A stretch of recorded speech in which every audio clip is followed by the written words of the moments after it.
गिबियावनो बयखौबो बड' निउस इउटुब चेनेलनि गोदान खौराङाव बरायबाय। नोंथांमोननि थाखाय बे समाव माखासे खौरां लाबोदों।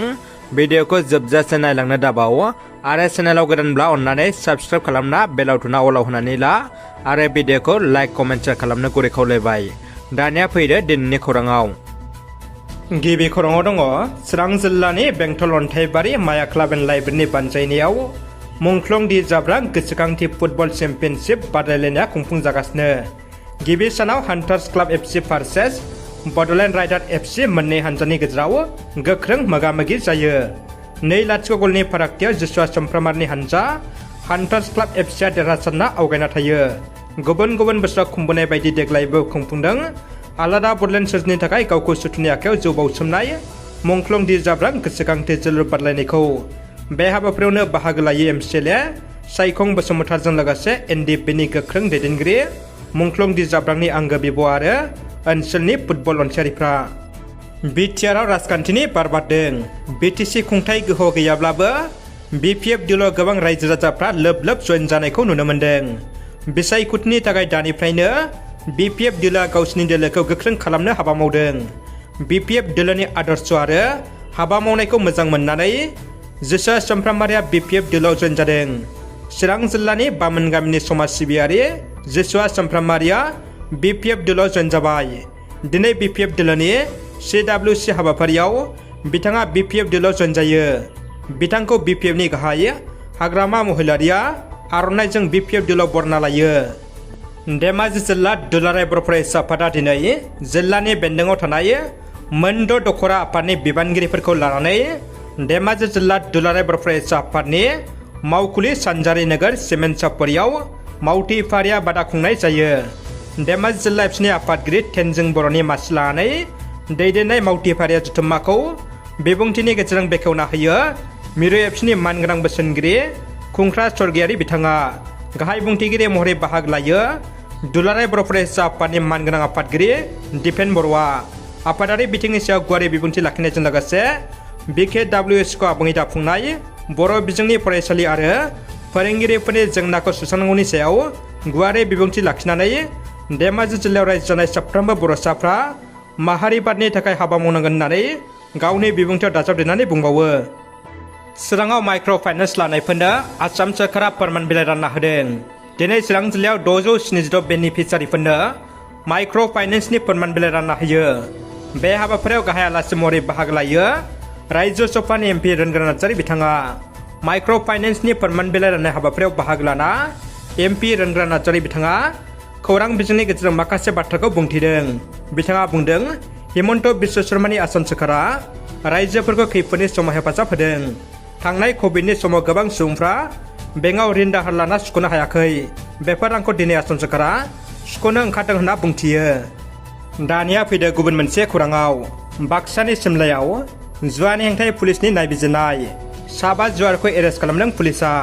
हमजानाय जुवारिफ्रा बजालि दुबनि रुपिकुल आली, भुटानथ महिथारानि पंकज मेधि, कुरु बाहानि बिजु तालुकदार, बाक्सानि गुदुलिगावनि बिष्णु रामदास आरो रिंकु बर'खौ एरेस्ट खालामदों पुलिसा। जुवारिफोरनिफ्राय नोगोद 60,000 रां, गंब्रै मबाइल फन, जुवा खेलानि मुवा बेसादफोर हमनो हादों। जोबोद दुखुनि खौरां, सासे बर' फिसानि जिउ खहा। हायुङारि मानास हाग्रामानि फुवानपारा रेन्जआव जाब्रबथाय। हाग्रानि मैसोनि गाग्लोबनायाव सासे फरेस्टारनि जिउ खहा। थैनाय फरेस्टारा बाक्सानि बाथाबारनि रबिन बसुमतारी। आसाम हमगार्डनि फायखिमोन रबिन बसुमतारीया। जाथाया नखरजों लोगोसे ओनसोलाव दुखुनि मोदै बोहैहोदों। बिसायख'थि समाव होनाय रादायफोरखौ मोनसेनि उनाव मोनसे मावफुंनायखौ नुनो मोन्दों।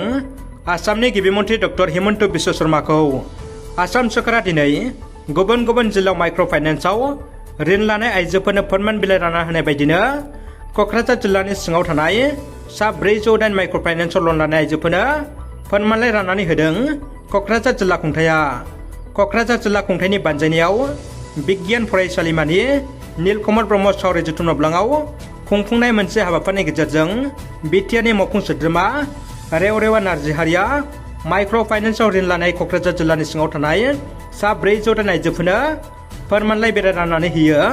बे हाबाफारियावनो बाहागो लायो क'क्राझार जिल्लानि जिल्ला बेंगिरि प्रदीप कुमार टिबिडी आरो उफ्रा जिल्ला बेंगिरि कबिता देखिया।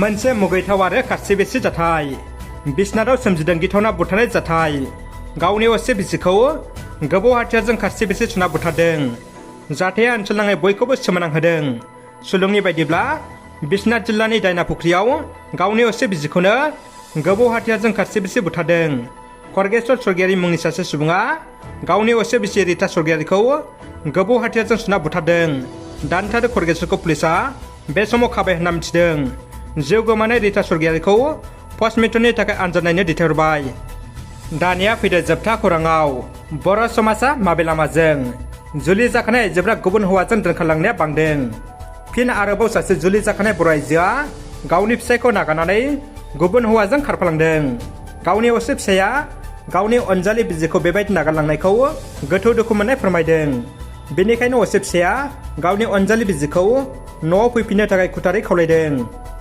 हाथाव नेनो होदोंमोन ओमफ्राय आं नेबाय थादों ओमफ्राय आं नेनायनि उनाव आरो आं फन खालामदोंमोन हमाखै बियो ओमफ्राय हमाखै रिसिभ खालामाखै आरो खनसे खालामदोंमोन दानना होदों आरो ओमफ्राय आं न'आव फैफिननानै आरो थांफिन नागिरनायाव बे गावआनो फन खालामदों आं गुवाहाटियाव मोनफैबाय आंखौ नागिरनांला होनना फन दानना होदों ओमफ्राय सुइस अफ ओमफ्राय माबाफोर नांलायबायदोंमोन नामा जेबो नांलायाखै दिनै 11 बोसोर जालांबाय जेबो नांलायाखै बुवाखैबो माबाखैबो ओमफ्राय सोरजोंबाफोर फन रायलायबाय थायोमोन नामा फन रायलायनायाबो बिदि माबायाखै नुवाखै आङो ओमफ्राय सोरजोंबाफोर सन्देहफोर दं नामा सन्देह बिदि ओरै सन्देह माने सन्देह बिदि नुवाखै आरो बिदिनो थाबाय लायनो थांबा आरो बिखुनजोआ रायना हरो आंखौ हामा गाज्रि भाषाजों बिदिनो साननै सानसे बिदि थाफैयो न'आव आरो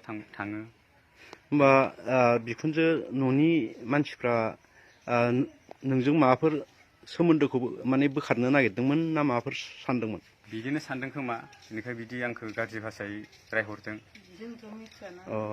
ओमफ्राय दिनै 11 बोसोर जालांबाय गथ' गथाय गैयाबाबो जों जेबोखौबो बुङा रायाबो मायाबो गावनो बुङो बे बेलेगखौ खारनायबाथाय जों बिदि जायादे सना दोनो दाथ' मानसिखौ नांफिनगौ जेरावखि जाया जेरावखि थाङो मानसिखौ नांफिनगोन आरो